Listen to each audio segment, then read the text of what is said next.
Хадиджа, дочь Хувейлида. Пророк, да благословит его Аллах и приветствует, женился на Хадидже в Мекке в юношеские годы.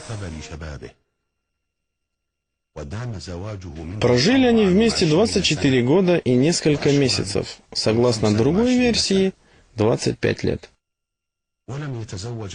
Все эти годы она была его единственной женой. И так было до тех пор, пока она не умерла. Хадиджа, мать правоверных, да будет доволен ее Аллах, была и осталась самой любимой женой посланника, даже после того, как ее не стало. Поэтому Аиша ревновала к ней, к женщине, которая уже покинула этот мир. Пророк, да благословит его Аллах и приветствует, сказал о ней так: «Клянусь Аллахом, не даровал мне Аллах лучшую жену, чем она. Она уверовала в меня, тогда как люди отвергли меня. Она поверила мне, тогда как люди посчитали меня лжецом. Она поддержала меня своим имуществом, тогда когда люди подвергли меня лишениям. И Аллах даровал мне детей именно от нее, не от других жен». Аиша, мать правоверных, да будет доволен и ею Аллах, сказала: «Пророк, да благословит его Аллах и приветствует, очень часто вспоминал про нее. И бывало так, что он зарежет барана, затем разделает тушу и отдаст это мясо, чтобы раздали его подругам Хадиджи. А я ему однажды сказала, как будто во всем мире нет другой женщины, кроме Хадиджи». Он же начал перечислять ее достоинства, а потом сказал, что она родила ему детей. В сборнике Муслима приводятся такие слова пророка, да благословит его Аллах и приветствует: «Поистине была дарована мне любовь к ней». Хадиджа родила пророку, да благословит его Аллах и приветствует, 4 дочерей: Зайнаб, Рукайю, Кульсум и Фатиму.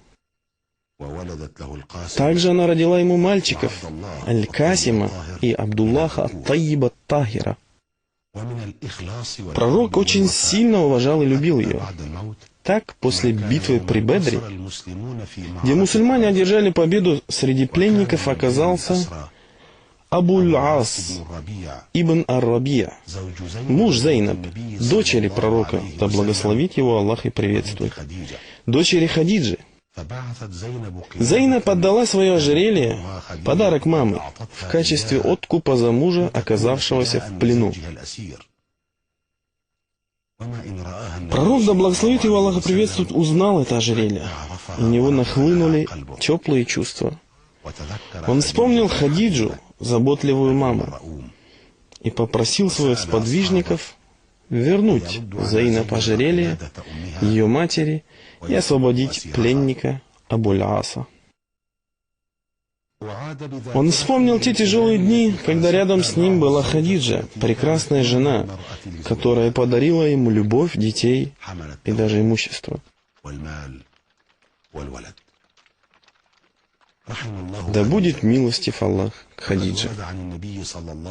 Однажды, когда пророка, да благословит его Аллах и приветствует, спросили о женщинах в рае, он сказал: «Лучшая из них Марьям, и лучшая из них Хадиджа».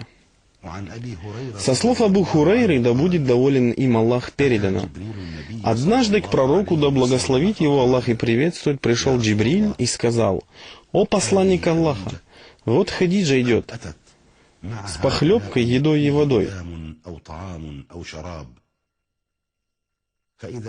Так вот, когда она подойдет к тебе, передай ей мир от твоего Господа и от меня, и сообщи ей благую весть о том, что уготован в раю ей из жемчуга дом, в котором нет ни шума, ни усталости. Да будет милостив Аллах матери правоверных Хадиджи, которую прозвали в народе целомудренной и благочестивой. С уходом Хадиджи дом пророка, да благословит Аллах и приветствует, опустел. Дети остались без мамы. Самая младшая Фатима. Год, в который посланник Аллаха лишился Хадиджи, был прозван годом скорби и печали. Сподвижники пророка, да благословит Аллах Его и приветствуют, сочувствовали ему в том, что он потерял любимую жену Хадиджу, а до нее дядю Абу Талиба. Они хотели, чтобы он женился, однако никто не мог осмелиться поговорить с ним на эту тему после смерти Хадиджи. Решилась на это Хауля, жена Усмана ибн Маз'уна аль-Джумахи, да будет доволен ими обоими Аллах, которая совершила 2 хиджры. Она пришла к пророку и предложила ему жениться на Аише, дочери Абу Бакра, да будет доволен ими обоими Аллах, когда та достигнет совершеннолетия. Или на Сауде, дочери Зам'a ибн Кайса ибн Абд аш-Шамса ибн Абд аль-Вудда из рода Бану Амир. Мать ее звали Шумус, дочь Кайса ибн Заида ибн Амра из рода Бану Ади ан-Наджар. Пророк воспринял это нормально и разрешил Хауле устроить помолвку с Аишей и Саудой.